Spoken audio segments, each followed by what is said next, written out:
están de plena actualidad a diario por sus muchos incidentes y problemas, y en muchos casos por lo antiguo de sus trenes, las redes de cercanías, pero para ir poniéndole solución, Renfe tiene encargado un gran pedido para renovar, modernizar y rejuvenecer su flota y evitar en parte los muchos quebraderos de cabeza que protagonizan las redes de este servicio. Sin embargo, en recientes declaraciones del ministro de Transportes, Óscar Puente, se han dado detalles sobre las características de estos esperados nuevos trenes y no todas son buenas. Son ya muchos años sin que Renfe adquiera material móvil nuevo, un detalle que ha ido arrastrando más y más problemas y averías, afectando cada vez a más gente, siendo en muchos casos vehículos demasiado avejentados y con problemas en temas tan de actualidad como la capacidad, accesibilidad o eficiencia energética. Y para ponerle solución, Renfe anunció en su día el mayor pedido de nuevos trenes de su historia que afectaba a todos sus frentes, incluyendo alta velocidad, pero en especial a las cercanías, el tipo de servicio más utilizado, detalles de los que hablamos en anteriores vídeos del canal.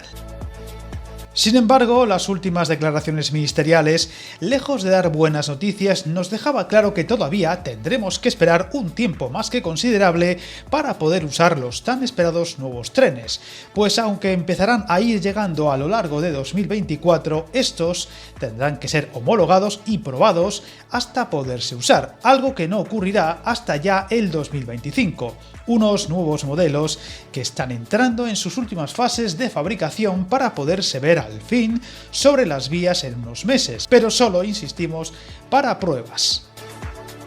Viajar en tren nunca fue tan fácil. En trenes.com encuentra y reserva tus billetes de Renfe, Ouigo, Irio y muchos otros países europeos. Vive experiencias únicas a bordo y recuerda, si vas sobre raíles, está en trenes.com. Tenemos que recordar que el último tren que se incorporó a la flota de la Pública Española fue en un ya lejano 2008. Desde entonces, un periodo alargado de tiempo de recortes y ajustes hizo imposible la compra de más y mejor material, lo que, unido a las muchas obras y mejoras pendientes, especialmente en las redes de cercanías, fue empeorando más y más un servicio que ahora está al límite, protagonizando demasiado a menudo incidentes de todo tipo en la mayoría de núcleos urbanos del país. No sería hasta el 2019 cuando al fin Renfe daba la gran noticia de la compra de 436 trenes y 50 locomotoras, además de firmar la remodelación de otras 57 unidades, todo con un presupuesto que alcanzó los 4.510 millones de euros, cifra que llega a los 5.235 millones incluyéndose los contratos de mantenimiento aparejados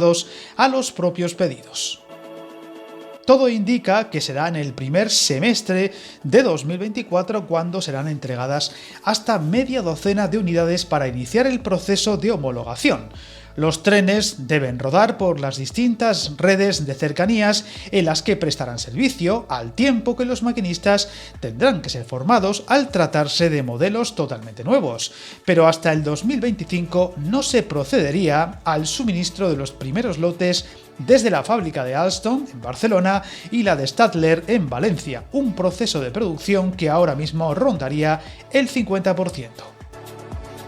La fabricante Alstom gestiona un pedido de 201 trenes de gran capacidad para cercanías, basado en su plataforma Coradia, un pedido por valor de 1.800 millones de euros que incluye el mantenimiento durante 15 años, así como el suministro de piezas, el almacén de los repuestos y sus utillajes, y parece que se ultiman los 3 primeros trenes para ser sometidos al periodo de pruebas y validación durante el primer trimestre de 2024. Una vez superadas esas pruebas, Alstom entregará entre 3 y 4 trenes por mes.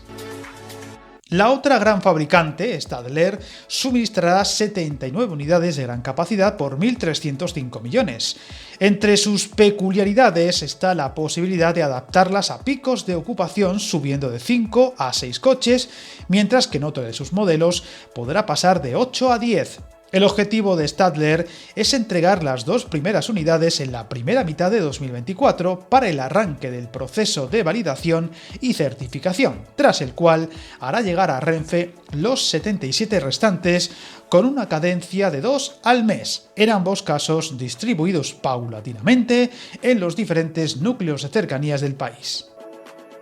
Otro detalle, aunque ya sabido, es que se ha confirmado estos días que a lo largo del primer trimestre de 2024 se espera al fin que entren en servicio los 30 trenes del esperado modelo de Talgo S106 o Abril, que ayudará a mejorar los servicios de alta velocidad en varias rutas y también redistribuir la flota actual, reforzando otros servicios ahora al límite como en Galicia, Asturias, Cádiz, Extremadura, Teruel o Salamanca. Trenes que además en algunos casos ofrecerán servicios para Ablo, la marca de bajo coste de Renfe, y que llevará esos servicios a lugares que ahora no los tienen, aumentando plazas y abaratando el precio medio y suelo de muchas rutas. Una fecha que todavía, y a pesar de los muchos anuncios y retrasos que arrastra este modelo, sigue sin concretarse al 100%. Desde luego no le quitaremos ojo a estos esperados trenes que tanta falta hacen para ir mejorando un servicio cada vez peor valorado por los usuarios y que necesita, como el comer, novedades positivas y que iremos contando según vayan sabiéndose esas novedades. Suscríbete al canal y recuerda que el camino más largo se inicia con un primer paso.